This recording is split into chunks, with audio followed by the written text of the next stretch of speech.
Eso es. El concepto de apóstol hoy en día es cerrado, porque el contexto de apóstol del inicio, del principio, eran apóstoles con autoridad apostólica, como nuestros hermanos que escribieron justamente el Nuevo Testamento.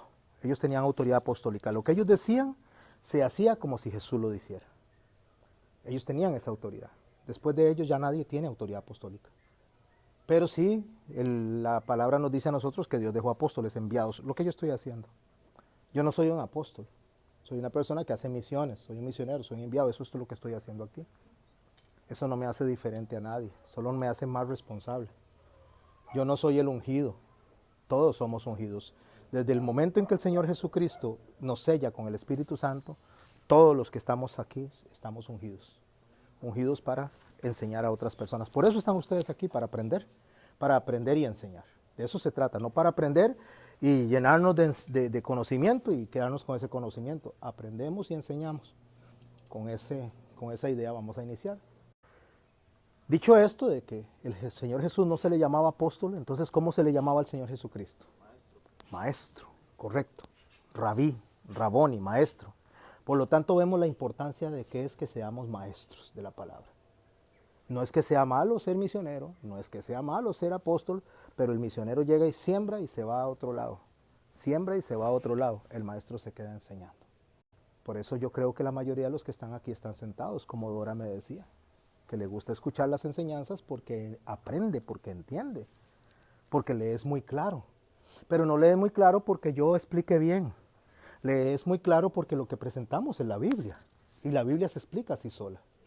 Una vez que se presenta la Biblia, el Espíritu Santo toma lo que se presenta y nos da entendimiento. Y aprendemos. No porque el hombre que esté al frente enseñando sea muy carga, como decimos en Costa Rica, sino porque ustedes utilizan la leña que es la palabra, el Espíritu Santo agarra eso y les explica y a través de eso se aprende. No es por hombres, ni es por obras para que nadie se gloríe. Es Jesús el que hizo todo. Y basado en Jesús es que nosotros estamos acá. Es porque Jesús quiere que estemos acá. Ustedes están aquí porque el Espíritu Santo los trajo. Porque fue el Espíritu Santo el que los invitó. Y así como muchas personas hacen esfuerzo para ir al estadio hoy, o otras personas hacen esfuerzo para ir a fiestas, nosotros hacemos esfuerzo para estar en coinonía con la familia de la fe. Y aquí estamos reunidos. ¿Cómo se llama el tema de hoy? El tema de hoy, el cual vamos a tocar, se llama Cuando la bendición se convierte en maldición. ¿Se ha puesto a pensar en eso usted? Cuando la bendición se convierte en maldición.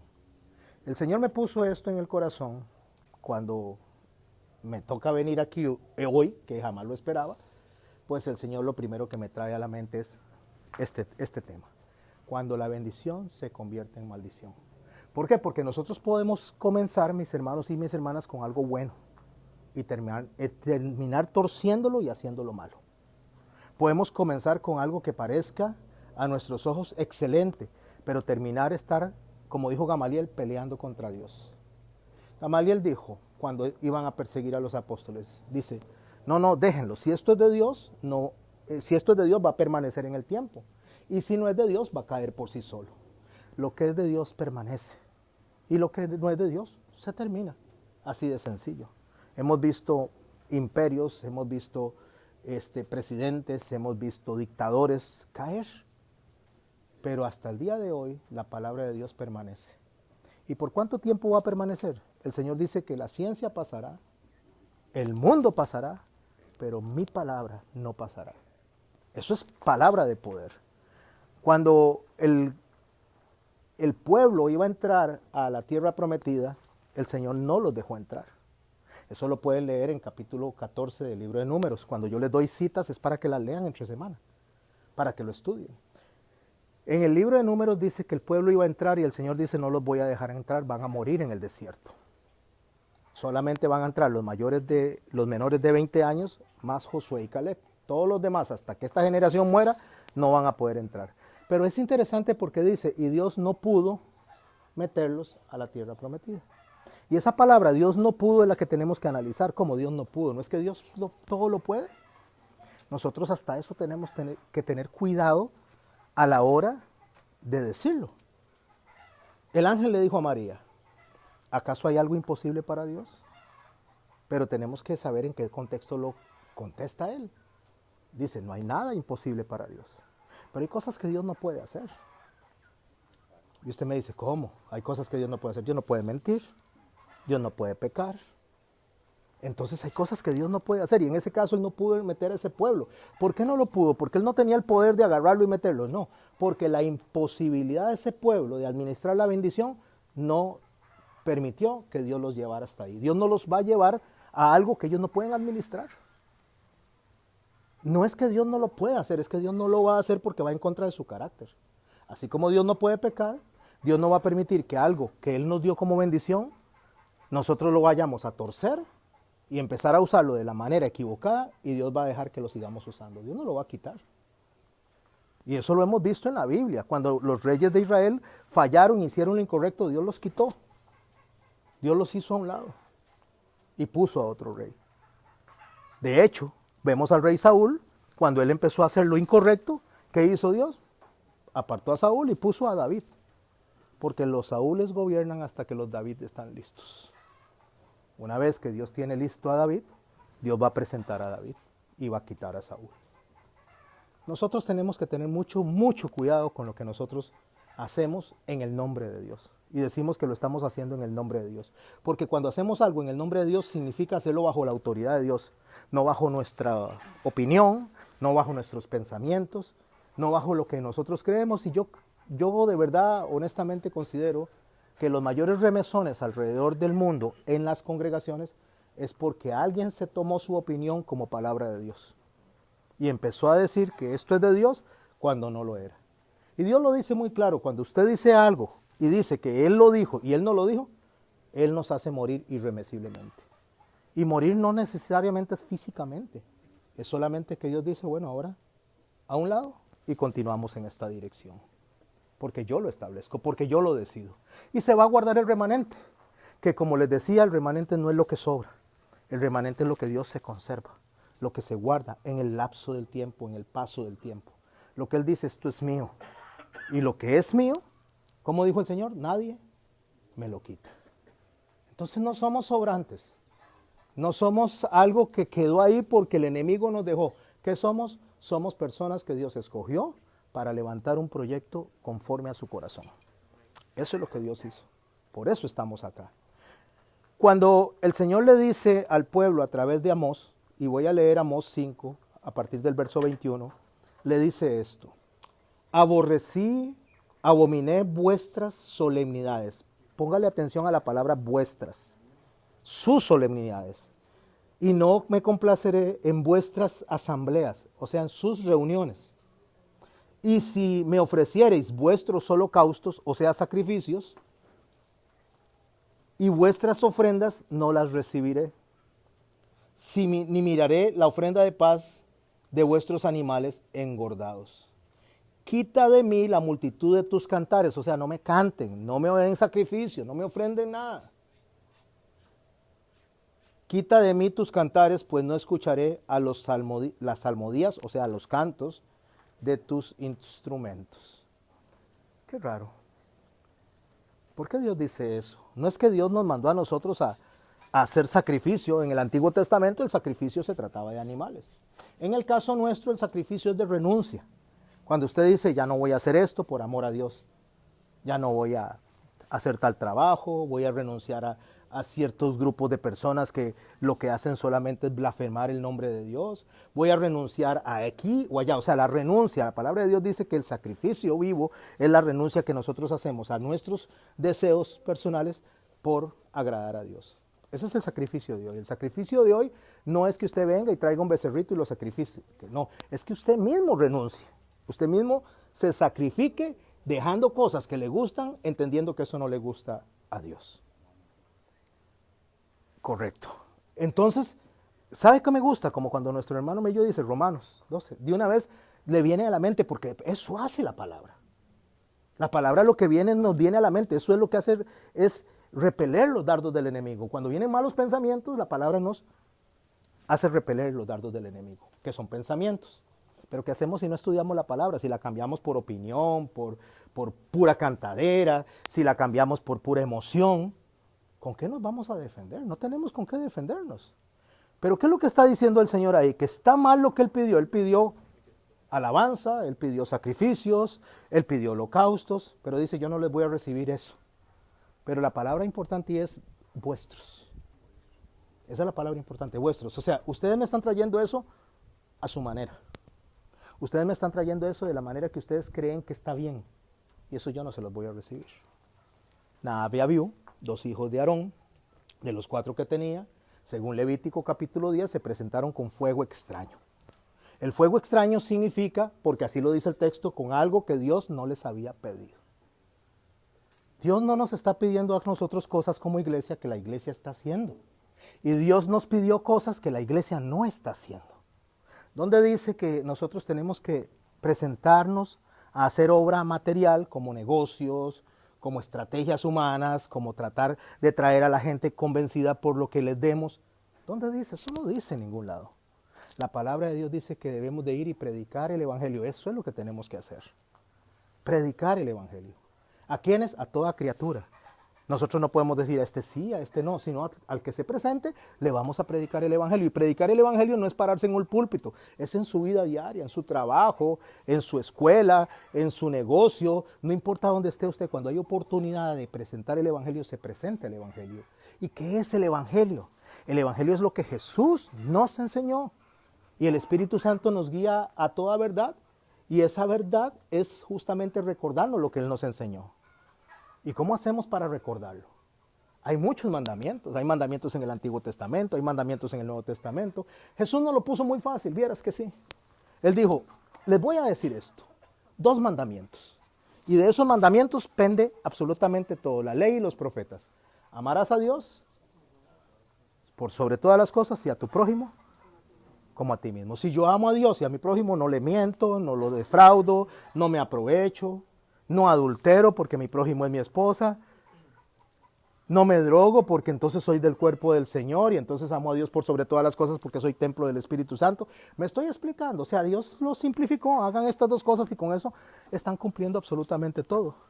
Pero aquí el problema que se estaba dando es que los sacrificios que se estaban haciendo eran sus sacrificios.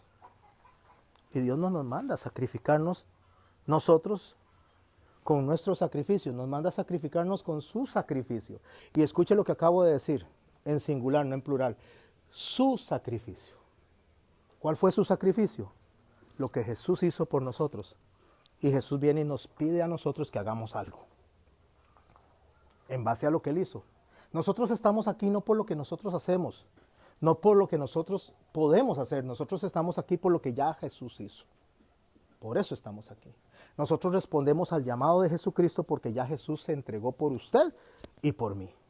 Entonces por eso Él le dice que va a correr juicio como aguas y la justicia como impetuoso arroyo sobre esa gente.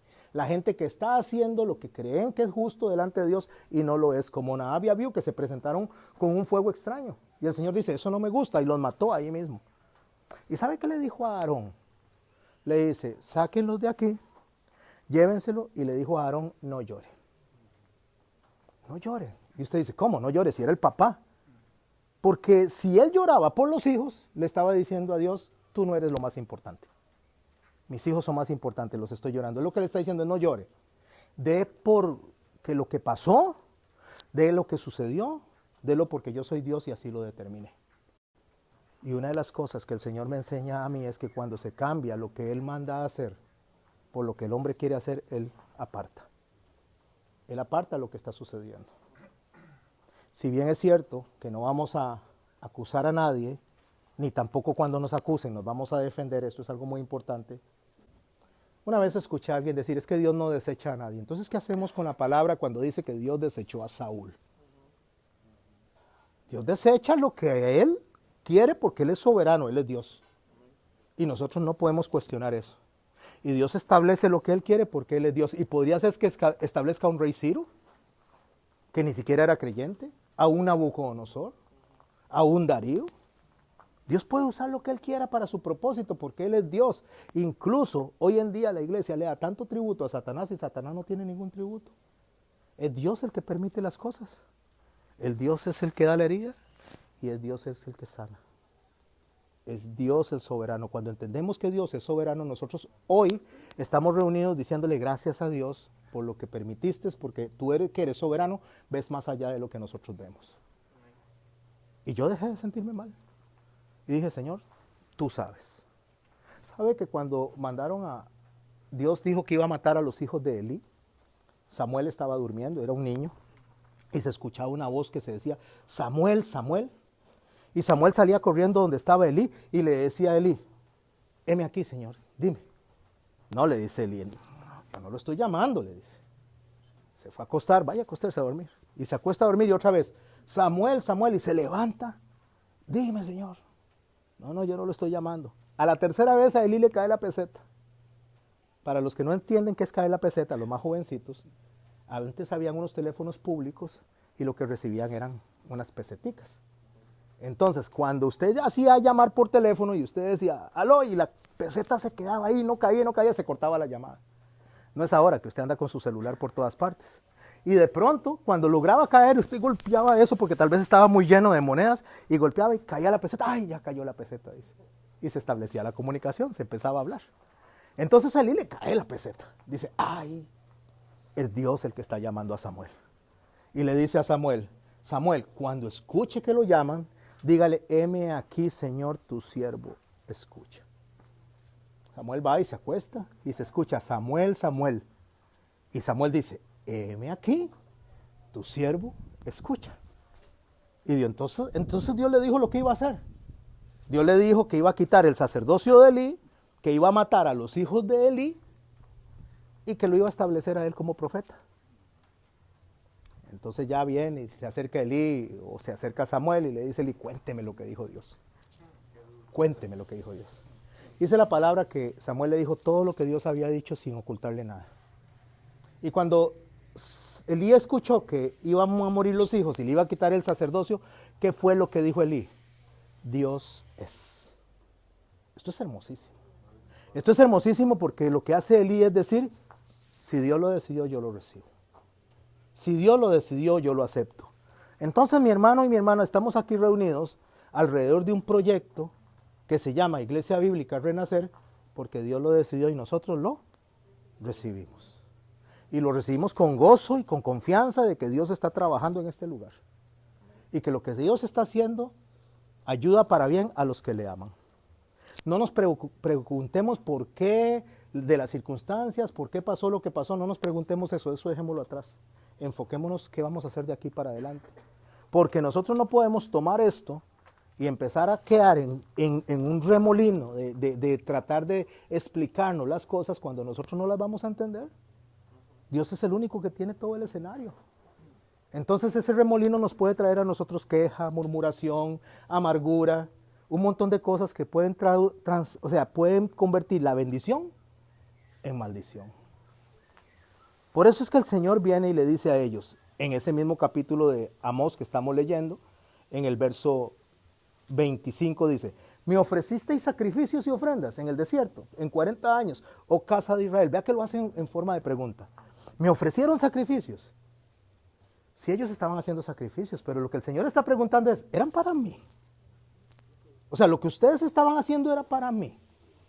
El Señor está diciendo que eso que estaban haciendo ellos, aunque lo estaban haciendo, aunque decían para Dios, no era para Dios. Así que no todo lo que digamos o lo que la gente diga que es para Dios, es para Dios. Muchas veces es por su propio bienestar, por sus propias intenciones. ¿Sabe qué dice la mayoría de la gente? Es mi sueño, este es mi sueño, esta es mi visión, mis hermanos. Toda visión que se separa de la visión de Cristo no es visión de Cristo. Sea cual sea, todo sueño que se separa del sueño de Cristo no es sueño de Cristo. Y el sueño de Cristo y la visión de Cristo, dice así el Señor, yo te pido, le pidió al Padre, Juan capítulo 17, que sean uno como tú y yo somos uno, que se amen unos a otros como yo los he amado. Entonces lo que yo hago, que lastima a la iglesia de Cristo, no es visión de Cristo. Si yo vengo aquí a atentar contra ustedes para que yo salga adelante con mis pensamientos y mis opiniones, ya no es de Cristo, porque eso no fue lo que el Señor nos mandó a hacer. El Señor nos mandó recuerde que se basa en 2 mandamientos principales. Amar a Dios por sobre todas las cosas y al prójimo como a ti mismo. Entonces, si yo hago que afecta a la iglesia, si yo hago algo que hace que la iglesia se sienta herida, incluso que se separe, estoy hablando de iglesia, no de un individuo rebelde que ande por ahí. Estoy hablando de la iglesia. Dios habla a través del conjunto completo de la iglesia. Porque yo puedo venir y decir algo aquí y tal vez Alejandro Sequeira se levante y dice, no estoy de acuerdo con el pastor, él solito. Pero la demás gente está manifestando la coinonía del Espíritu Santo. ¿Por qué? Porque en la iglesia hay cizaña y hay trigo. Hay creyentes y hay no creyentes dentro de la misma iglesia. Hay una iglesia que es visible, que es lo que nosotros vemos, y la invisible, que es la que Cristo ve. La que solo Él puede separar. Es decir, este sí y este no. Por eso en aquel día muchos me dirán, dice, Señor, Señor, en tu nombre hicimos milagros, y si que va a decir, el apártense de mí, no los conozco. Entonces, cuando la iglesia se manifiesta, y es uno o dos, tal vez entre 50, entre 100, entre 20, usted dice, bueno, estas personas simplemente están fuera de sintonía. Pero cuando usted tiene una respuesta total de toda una iglesia que dice, por ahí no caminamos, mi hermano y mi hermana no tenemos que caminar por ahí, porque está hablando Dios a través de su iglesia. ¿Me estoy explicando, mis hermanos? Y tengo que ir delante de Dios y decirle, Señor, ¿qué es lo que estoy haciendo mal? Porque me habla a través de la iglesia. Yo como pastor debo escuchar a la iglesia. Yo los estoy escuchando a ustedes. Vean todas las personas que están acá. Y vean la atención que están poniendo y la entrega. Si usted me dice, ¿cómo sabe que están poniendo atención? Su cuerpo habla más que sus palabras. La expresión corporal dice que ustedes están metidos dentro de lo que estamos hablando ahorita. Están concentrados, están abrazando el mensaje.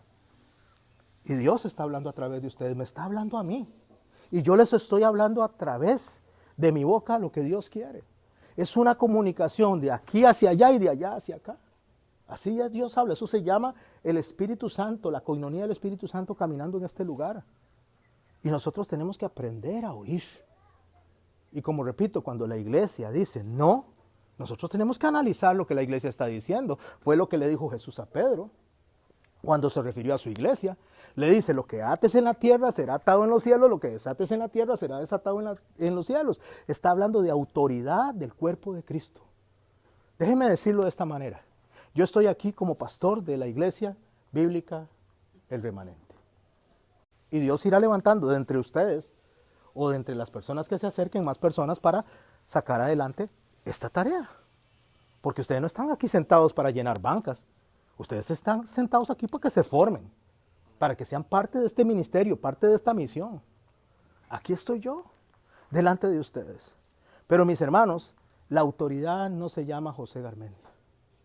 La autoridad en la tierra es la iglesia en total. Esa es la autoridad. Fue lo que el Señor le dijo a Pedro. Lo que ate aquí, refiriéndose a su iglesia, será atado en los cielos, y lo que se desate aquí será desatado en los cielos. Está hablando en base a lo que dice anteriormente. Viene hablando de disciplina. Había un problema y dijo, cuando un hermano hace lo incorrecto, entonces llámelo y le llama la atención. Si no hace caso, entonces llame a 2 testigos y le llama la atención. Y si no hace caso, entonces llévelo a la iglesia. Y la iglesia, si a la iglesia no le hace caso, tómelo por gentil o publicano. ¿No les parece a ustedes que es bastante claro lo que el Señor está diciendo? Entonces, si yo como pastor vengo y hago lo incorrecto, y entonces el hermano Alejandro dice, vea, pastor, yo creo que usted bíblicamente está equivocado, usted no es, lo que está haciendo no está bien. Y a mí me emperro en que no. Entonces a él viene, se sienta conmigo, se sienta tal vez con Benigno y con Giovanni y dice, sentémonos, vea, pastor, está mal esto, no debes de hacer esto. Entonces yo digo, no, es que yo tengo esto, yo tengo mi sueño, este es mi sueño. Y sigo emperrado en lo que estoy haciendo, entonces el Señor me llama a la iglesia y la iglesia da un dictamen. La iglesia decide. ¿Y sabe cómo decide la iglesia muchas veces? Apartándose y dejando al necio en su necedad. Así funciona. A veces no necesariamente es que caiga un rayo y que... No, simplemente Dios habla a través de las circunstancias y Dios habla a través de la iglesia. Espero estarme explicando, mis hermanos. ¿Esto es palabra dura? Sí, por supuesto que es dura, dadas las circunstancias, pero tenemos que ver sobre qué vamos a construir. Porque si construimos bajo los mismos pensamientos, donde la gente piensa, ustedes piensan que yo soy aquí el que manda, yo no soy el que manda es Jesús. Y manda a través de su palabra, y manda a través de la iglesia. ¿Ustedes creen que yo estaría pastoreando aquí si ustedes no estuvieran? Aquí solito yo, hablándosele a ese poste o hablándole a eso. Dios los trajo para decir aquí y por aquí, yo quiero que caminen. Bueno, y si no, entonces viene el juicio. Entonces él pregunta, ¿me ofrecieron sacrificios en el desierto a mí? ¿Sabe qué está diciendo? No fue a mí. Escuche lo que dice el verso 26. Antes bien, llevabais el tabernáculo de vuestro Moloc y Kiun. ¿Cómo? El tabernáculo, pero si llevaban el tabernáculo de Dios en el desierto. Pero él lo que está diciendo, no. Llevaban el tabernáculo, pero no me estaban adorando a mí. Su corazón estaba en otro lado. Llevaban el tabernáculo de Moloc y Kiun, ídolos vuestros, la estrella de vuestros dioses que os hicisteis. Entonces os haré pues transportar más allá de Damasco, ha dicho Jehová, cuyo nombre es Dios de los ejércitos. ¿Sabe qué les está diciendo a ellos?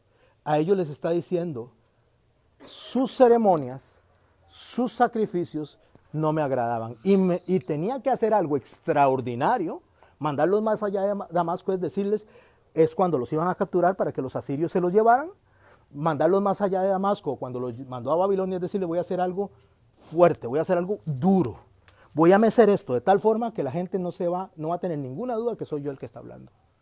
Y ahí es donde dice, y sabrán que yo soy Jehová. Cuando sucede algo tan duro, tan fuerte como lo que pasó en este lugar, mi hermano, no hay otra forma de decir Dios habló. Y eso es lo que nosotros tenemos que aceptar y reconocer. Pero no aceptarlo y reconocerlo para venir nosotros y tomar la bendición de Dios y convertirla en maldición, porque cuidado. Podríamos decir, ay, gracias Señor, ahora sí nosotros somos los que tú escogiste. No, cuidado mis hermanos. Cuidado, porque entonces estamos cayendo exactamente en la misma conducta. Nosotros tenemos que decir, Señor, gracias, porque te acuerdas que somos polvo y no nos destruiste.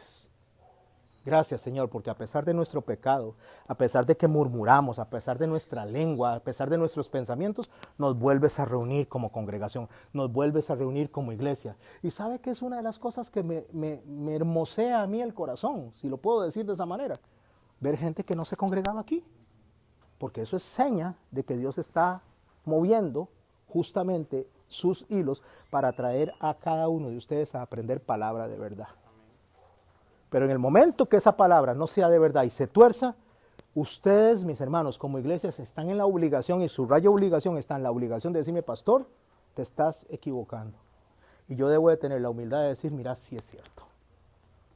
Porque yo no soy el dueño del rebaño. El dueño del rebaño se llama Jesucristo, Jesús de Nazaret. Él es el dueño del rebaño. No es mi rebaño, es su rebaño, en el cual yo también formo parte de ese rebaño.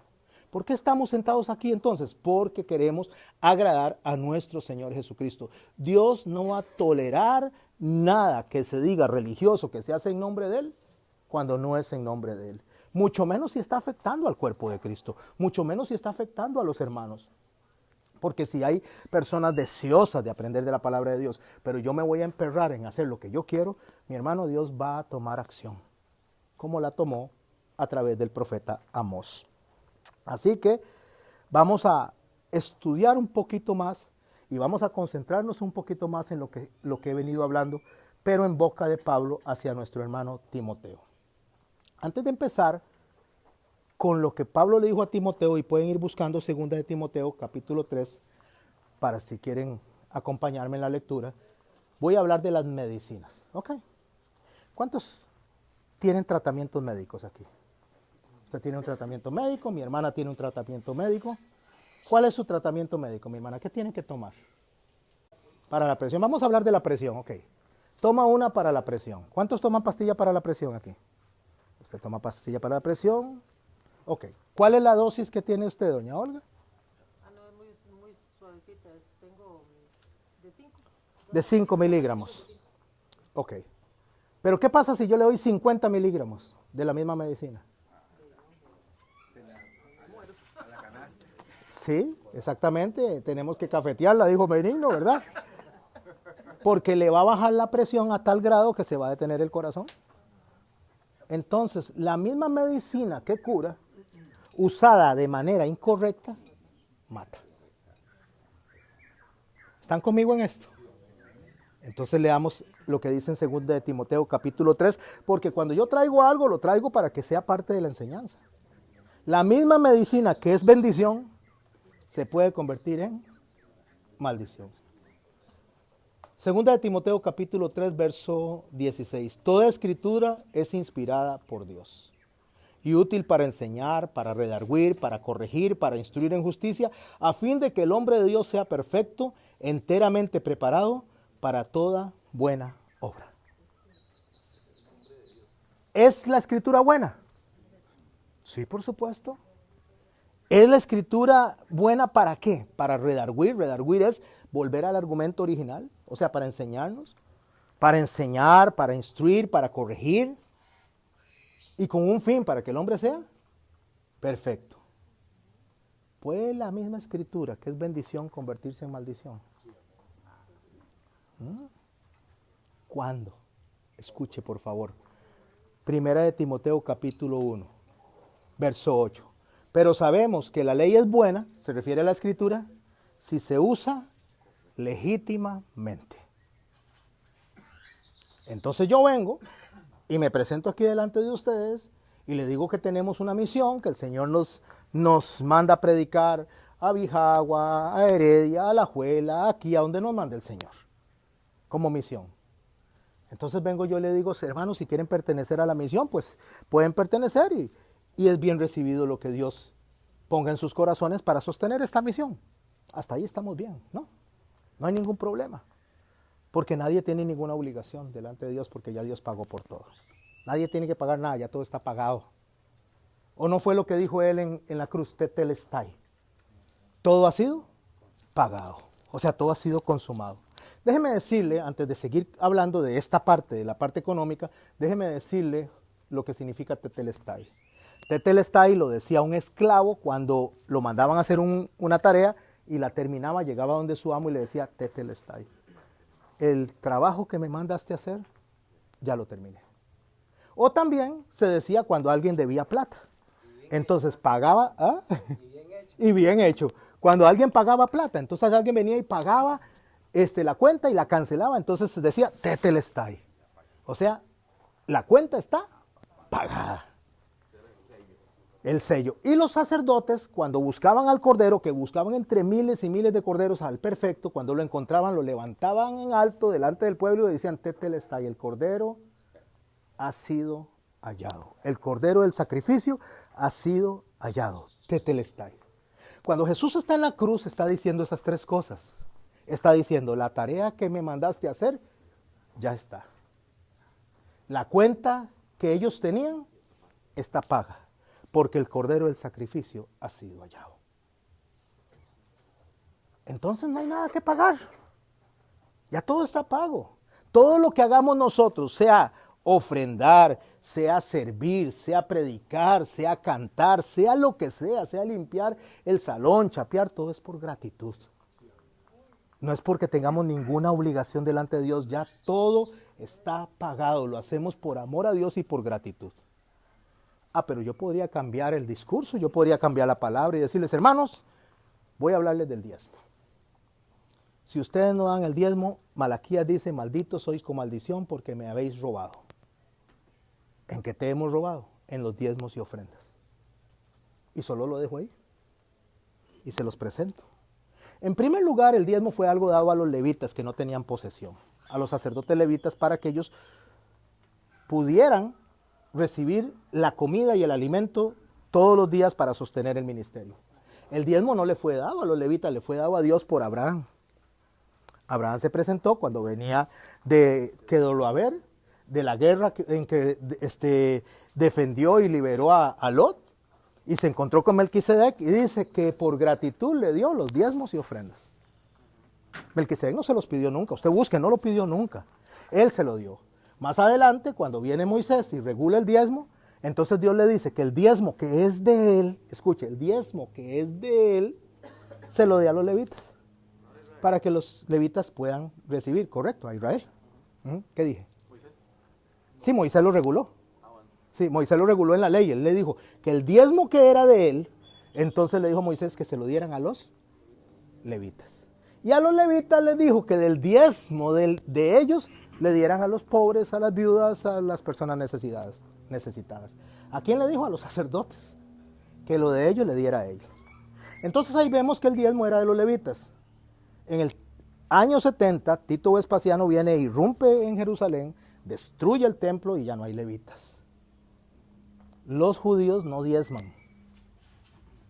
Así de claro, porque no hay levitas. Los judíos ofrendan. ¿Y cómo ofrendan? Conforme hayan sido prosperados y conforme su corazón. Entonces, si yo vengo y agarro en este momento y le digo eso de Malaquías, no entiendo lo que Dios le está diciendo a Malaquías. Porque yo me debo devolver. ¿Qué dijo? Malditos sois con maldición porque me habéis robado. ¿En qué te hemos robado? En los diezmos y ofrendas. Pero si usted se va atrás, él dice que sí le están diezmando, pero me diezman la perniquebrada, la enferma, la tuerta, la ciega. ¿Qué está diciendo? Me están dando lo que les sobra. Me están dando lo que no quieren votar. Eso es lo que él está diciendo. Él no está diciendo que no están diezmando mal. Como le dijo a esta gente Amós, ustedes están cantando, están haciendo sacrificios, pero no como yo quiero. ¿Qué es lo que hace cuando una persona le enseña mal al pueblo? ¿Qué le roba a Dios?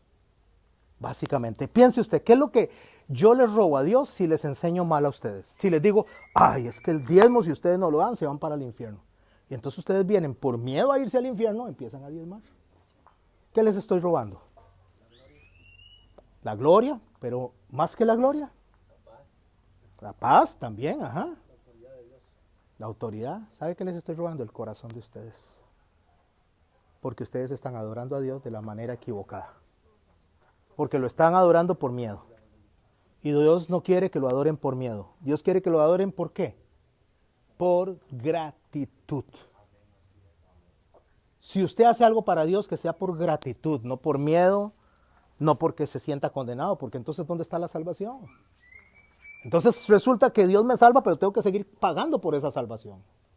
No, el Señor dice que los que me distes, ninguno perdí. Esa es la seguridad de la salvación. Entonces, mis hermanos, eso es lo que la palabra me dice a mí, que la Biblia tiene que ser usada legítimamente. Porque lo que es mi bendición, para conocer al Señor lo puedo convertir en maldición. Para ustedes y para mí. Porque el Señor dice muy claro que Él no va a permitir que el que se hace a sí maestro, Él lo dice a través de Pablo, el que a sí mismo se hace maestro, a sí mismo se condena. Santiago dice en el verso 3, hijos míos, capítulo 3, verso 1 de Santiago, hijos míos, no os hagáis maestros muchos de vosotros, sabiendo que recibiremos mayor condenación. Porque todos ofendemos muchas veces, y si alguno no ofende en palabra, este es varón perfecto, capaz de refrentar todo el cuerpo. ¿Cómo ofendemos nosotros? Entonces, con la palabra, como hablamos. No solo que yo diga, voy a murmurar de Giovanni, voy a hablar mal de Isabel. No. Cuando yo vengo y predico mal, enseño mal, yo me condeno a mí mismo. Y eso es muy peligroso, mis hermanos. Hace muchos años, déjenme ver cómo estamos con el tiempo. Hace muchos años, un juez, está temprano, están muy entretenidos, un juez que andaba, creo que por el Paseo Colón, la verdad es que no recuerdo, pero sí es un juez de la República, vino y tuvo un choque, alguien le golpeó su carro por detrás, ahorita no recuerdo ni cómo se llamaba el juez. El juez se bajó, discutió con el hombre que golpeó el carro y le disparó. Y lo mató, al hombre que le había golpeado su carro. Y le dieron una condena ejemplar al juez. Pregúntese, ¿por qué? Porque conocía la ley y infringió la ley. Por eso es que el Señor dice que mejor les hubiera sido no haber conocido. ¿Por qué? Porque una vez que conocemos nosotros la palabra, nosotros la infringimos, esto es peor para nosotros. Porque en Hebreos, capítulo 10 dice que quien pecare voluntariamente ya no queda más sacrificio por él. Ya hubo un sacrificio, sino horrenda expectación de juicio. Porque Dios no va a dar por inocente al que pisoteare la sangre del Señor Jesucristo. Y pisotear la sangre del Señor Jesucristo es usar la palabra ilegítimamente. Volvemos a la visión. ¿Qué les parece? Yo tengo una visión. ¿Cuál fue la visión que Dios me puso a mí? Formación de formadores. Esa es la visión, formación de formadores. No, es que eso es formación de... no, si es formadores tiene que ser de pastores, de personas que vienen saliendo de la universidad, personas de alta de alto intelecto. ¿Quién dice eso? No era que los fariseos daban por menosprecio a los apóstoles del Señor porque eran carpinteros, eran pescadores, les llamaban iletrados, los veían como menos. Y el Señor, ¿qué dijo? Yo puse esto en ustedes. No se les dio el entendimiento a ellos, a los fariseos, sino se les dio a ustedes. Estas personas eran de alta gama. Se sabían la palabra al dedillo. Hacían absolutamente todos los sacrificios y todos los días y diezmaban y ofrendaban y hacían todo lo que fuera. Pero el Señor le dice a la gente y a sus discípulos, no hagan lo que ellos hacen, hagan lo que ellos dicen, porque Dios dice, obedezcan la palabra, pero no lo que están haciendo con esta palabra. Porque se están beneficiando, se están enriqueciendo. Y Dios no nos mandó a enriquecernos, mis hermanos, nos mandó a predicar el evangelio. Formación de formadores entonces no es para letrados, no es para personas que vienen de universidades, no. Formación de formadores es para que toda aquella persona que Dios salva sepa por qué lo salvó y le enseña a otras personas por qué el Señor lo salvó. ¿Y cómo hago, pastor? Tengo que estudiar 2 años, 3 años, todo lo que quiera. El estudio de la palabra de Dios es de toda la vida. Pero le voy a explicar cómo iniciamos. ¿Les parece? El Señor llega a la zona de Gadara, se encuentra el gadareno.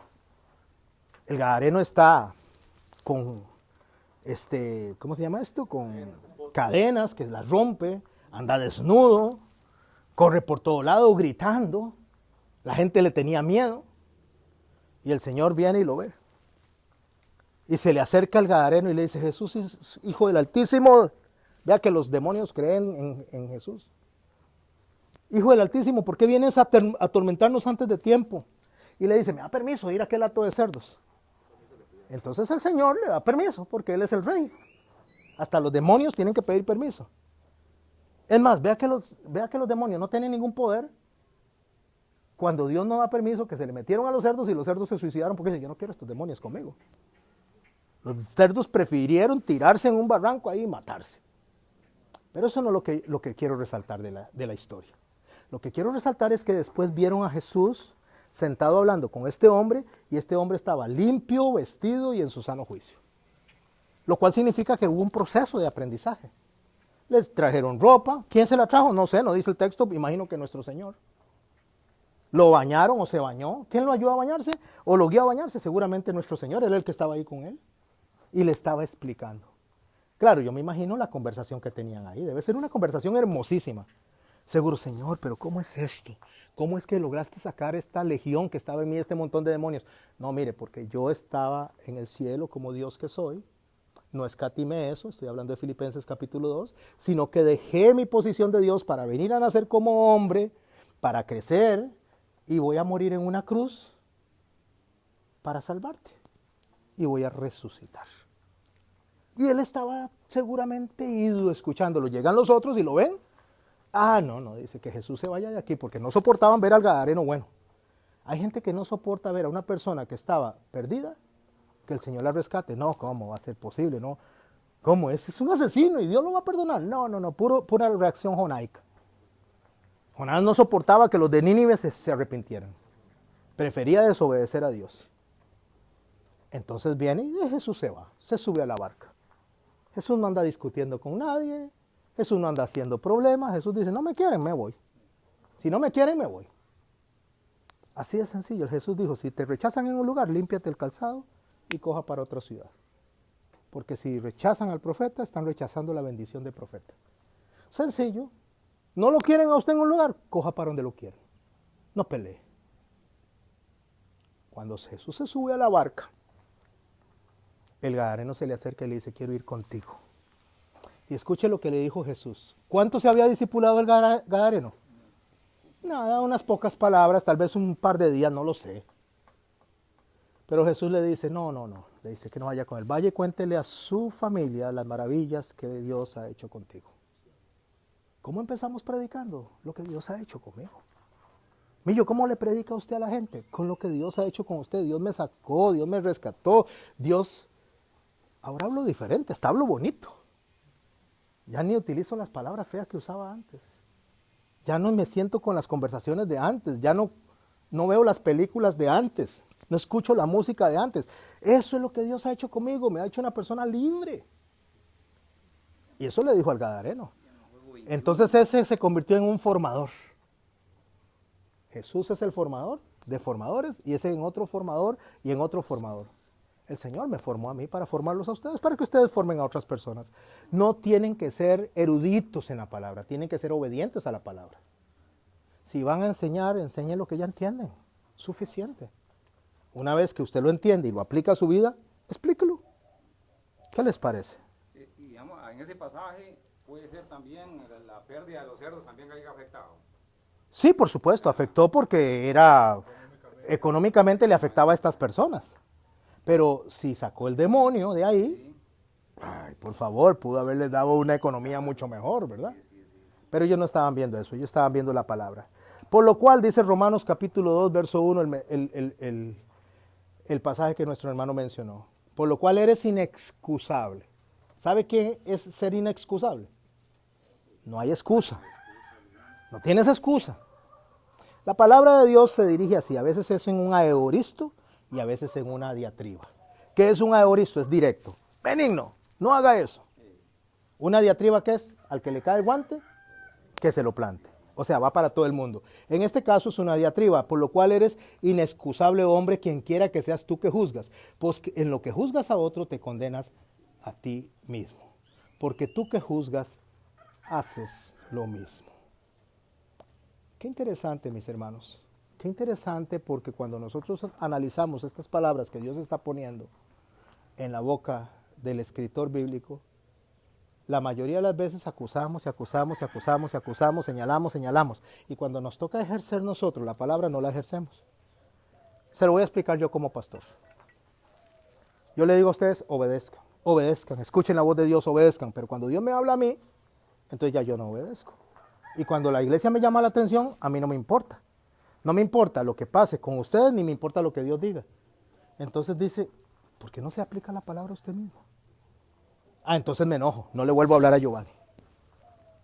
Entonces estoy enseñando que nos perdonemos unos a otros, que pasemos por alto la ofensa, pero no me hable, Giovanni, no me vuelva a hablar. ¿Me estoy explicando, mis hermanos? Entonces el Señor viene y aprieta la pasta para que salga lo que verdaderamente está en el corazón de nosotros. Aprestar la pasta es que usted aprieta la pasta y se estalla y sale por todo lado la pasta. Una pasta que sale bien es cuando usted le quita la tapita y sale por la tapita. Ese es control, ese es dominio propio. Pero cuando yo estoy cerrado de mente y creo que yo soy el que tiene la razón, cierro la tapa y cuando Dios la aprieta, pringa por todo lado. Eso es lo que pasa cuando nosotros los pastores somos apretados por el Señor. Ahora sí, va a reaccionar como yo le dije que hiciera, como le enseñó a esa gente, o cómo va a reaccionar. Yo puedo reaccionar de dos formas. Yo puedo reaccionar de una forma de decir, Señor, ayúdame a ser humilde y escuchar la voz de la iglesia. Puedo decir, no me importa. No me importa lo que hagan, no importa lo que digan, yo esto es lo que quiero y si no se hace lo que yo quiero, que se vayan todos si quieren. Me estoy explicando, mis hermanos. Entonces Dios dice, ya apreté la pasta. Ahora ustedes saben realmente a quién estaban escuchando. Por eso, mis hermanos, esta prédica es dura, es fuerte. ¿Quién la recibe? Cuando David viene y está en el trono, había mandado a matar a Urías. Había conspirado todo, todos sabemos la historia, yo creo. Una de las cosas que me llama la atención es cuando Natán llega y le llama la atención. Y le dice a él que había un hombre que tenía muchas corderitas, pero se fijó en una sola corderita de un solo hombre y hasta lo mató para quitarle la corderita. Y David se levanta todo eufórico y dice la palabra en el verso 7 de el capítulo 12 de segunda de Samuel. Dice, entonces David dijo a Natán, David le dijo a Natán, que muera 4 veces. Y le dice en el verso 7 Natán a David, tú eres aquel hombre. Tú eres aquel hombre. ¿Y de dónde salió la condena de David? De su propia boca. Muera 4 veces. ¿Sabe cuántos hijos murieron de David? 4. Comenzando por el de Betsabé. 4 hijos murieron porque de su propia boca salió la condena. Si yo vengo y digo, a mí no me importa lo que ustedes digan, si quieren se van. ¿Sabe de dónde va a salir la condena? De mi propia boca. Tú eres ese hombre, así ha dicho Dios. Yo te ungí por rey sobre Israel y te libré de la mano de Saúl. O sea, yo lo puse ahí. Y te di la casa de tu señor y las mujeres de su señor en tu seno. Además te di casa de Israel y de Judá. Y si eso fuera poco, te habría dado más. O sea, si le parecía poco, nada más me pide y yo le hubiera dado más. ¿Por qué, pues, tuviste por poco la palabra de Jehová haciendo lo malo delante de sus ojos? ¿Qué fue lo que tuvo David por poco? La palabra de Jehová. Quite la palabra del púlpito y Dios le va a quitar a usted de su misión. Quite la palabra de Dios del púlpito y Dios le va a desechar, que fue lo que ha pasado en el transcurso de los años y en la Biblia, con el que cambia la palabra por opinión, por el que cambia la palabra por sus propias emociones, por el que cambia la palabra por sus propios proyectos. Aquí estamos, en este cuadrito que con las ofrendas, trabajo, esfuerzo de muchos hermanos se levantó. Hermanos, muchos que no están aquí. Y no tenemos que olvidar que Dios movió sus corazones para hacer eso. Y tenemos que agradecerle a Dios por el corazón con que los hermanos lo hicieron en eso en ese momento. Lo que haya pasado después, dejémoselo a Dios. Pero en ese momento hubo esfuerzo. Por eso ustedes ni yo podemos llevarnos ni una silla que está aquí, ni una sola silla, porque esa silla le pertenece a esta congregación. Cuando me refiero a esta congregación, me refiero a todo el pueblo. La pregunta es, cuando entendemos lo que el Señor está diciendo, ¿por qué Dios hace eso cuando se cambia su palabra? Por aspectos de negocios, por aspectos más humanos que de Dios. Porque usted y yo no necesitamos, este lugar es bonito, pero no lo necesitamos para predicar la palabra de Dios. ¿Qué necesitamos nosotros para poder sentarnos a estudiar la palabra de Dios? Esto nada más.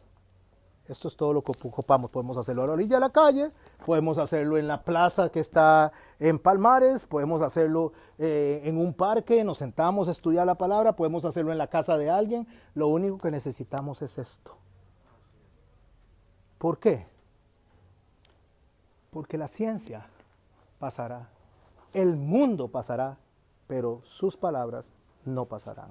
Eso me trae a memoria cuando hablaba del eunuco. Estaba leyendo y vino el otro y le enseñó en la misma palabra. Correcto. Predicó con la misma palabra. Pero Fue bautizado. Pero qué interesante, vea qué bueno lo que trae Giovanni, el eunuco. Está Felipe y ve al eunuco que va en el carruaje de Candace. Candace no es un nombre, es un título, es como decir la presidenta de Etiopía. Y él va en el carruaje y lo ve Felipe, que fue traspuesto, fue traído, ¿verdad? Hasta ese punto. Él estaba predicando allá, pero Dios se lo trajo a ese punto. Va pasando el eunuco en el carruaje y va leyendo Isaías y Felipe se da cuenta que es Isaías. Y le dice Felipe, ¿sabes lo que estás leyendo? ¿Alguien se acuerda de la respuesta? ¿Cómo voy a saber si nadie me lo explica? Eso es discipular, eso es formar. Ah, pero Felipe le dijo, no, eunuco, estoy muy ocupado porque tengo que regresar, allá se está repartiendo comida, mis hermanos me están esperando, tenemos tanto que hacer. Eso le dijo el eunuco, eso le dijo Felipe. Se puso, dice, se subió al carruaje y le explicó. Eso es hermoso. Dice la palabra de Dios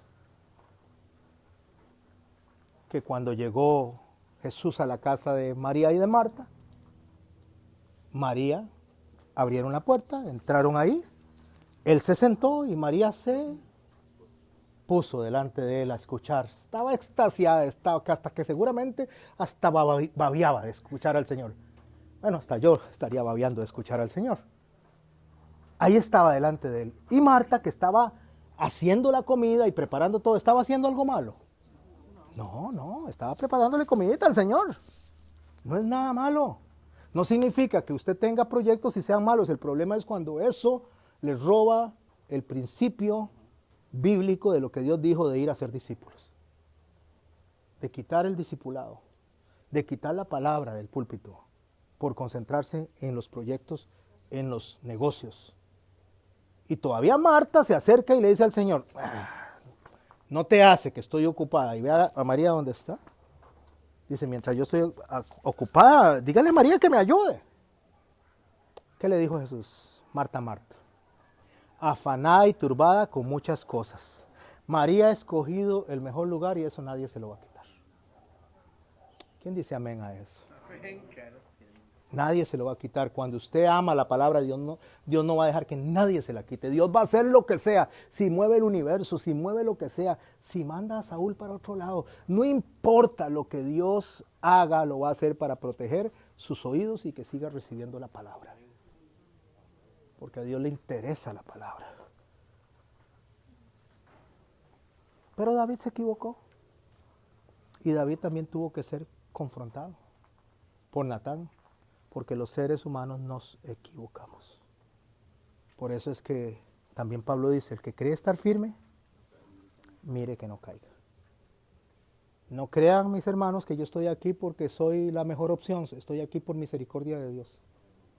Pero tengo que cuidarme de no equivocarme. Y ustedes tienen que velar porque yo camine derechito. Y todos los que Dios va a ir levantando, tenemos que velar que caminemos derechito. Hermanos hermosos, iglesia hermosa de Cristo. Hoy vamos a asumir un compromiso delante de Dios. Hoy somos los primeros de los que vendrán. Hoy somos el primer grupo de lo que Dios irá formando. Tenemos espacio, hay para allá, hay para allá y hay para allá. No necesitamos andar buscando lo que no se nos ha perdido. Aquí hay suficiente campo. Y si no hubiera campo, porque Dios trae muchas personas, les aseguro que Dios proveerá. Sin necesidad de estrategias humanas. Dios se va a encargar de proveer. ¿O no fue lo que hizo él con Nehemías cuando fue a reconstruir los muros? Le dio todo el material y le dio todo lo que necesitaba. ¿Y de dónde venía eso? De las manos de un rey pagano. Porque dice la palabra de Dios que los injustos atesoran para los justos. ¿Quién dice amén? ¿Cuál es nuestro compromiso hoy entonces? Este es nuestro compromiso delante de Dios. ¿Quiénes quieren ser parte de este proyecto? ¿Quiénes de los que están aquí dicen sí, aquí voy de frente? Tal vez me cueste, tal vez tenga que caminar. A veces no sé si tendré los pases o no los tendré. A veces no sé cómo me desplazar, pero Dios sabe y Él es el que lo va a hacer. Entonces, iglesia, el compromiso es este. Vamos a congregarnos. Primero. El número 2 y segundo compromiso, lo pasado, pasado. Creo que fue que dijo José José, ¿verdad? En la canción. Ya lo pasado, pasado. No vamos a hablar del pasado. Esta es la última enseñanza dirigida a lo que aquí pasó. Eso queda en el pasado, eso se lo dejamos a Dios. Pero resulta que el pasado nos va a perseguir y nos va a acusar y nos va a señalar, ay, es que ustedes seguramente y eso lo planearon, no importa lo que salga, no nos vamos a defender. Siempre y cuando sea mentira también. Va a ser mentira. Y cuando es mentira nos hace bienaventurados. ¿Qué dijo el Señor? Bienaventurados cuando por mi causa os persigan y os vituperen. Entonces, si dicen mentiras de nosotros, no tenemos que defendernos, somos bienaventurados. Toda mentira que se haga contra nosotros, si hacemos las cosas conforme Dios las dice, nos hace bienaventurados. No nos vamos a defender. ¿Estamos de acuerdo con eso? Sí. Amén. Estamos de acuerdo con eso. Es importante esto, ¿verdad? Porque todo lo que se está hablando aquí y se está poniendo al Señor como... Él es nuestro rey. Y nuestro rey dice de esta manera a través de Judas, cuando peleaba por el cuerpo de Moisés delante de Satanás. No se atrevió a proferir maldición con Satanás, sino que se lo dejó al que juzga justamente. Entonces, de aquí para adelante, nos vamos a concentrar en lo que tenemos que hacer. Listo. No sé, Benigno algo le hizo a esto. ¿Será? Sí. Ahora sí, ¿ve? Te lo dije. Piensen en cada letra, cada palabra. Este es el himno de la victoria. Es el himno que tenemos que tener presente y cantar en el día a día. Gracias por venir. Cántelo. Yo creo que no lo sabemos, ¿ah? Cántelo, iglesia.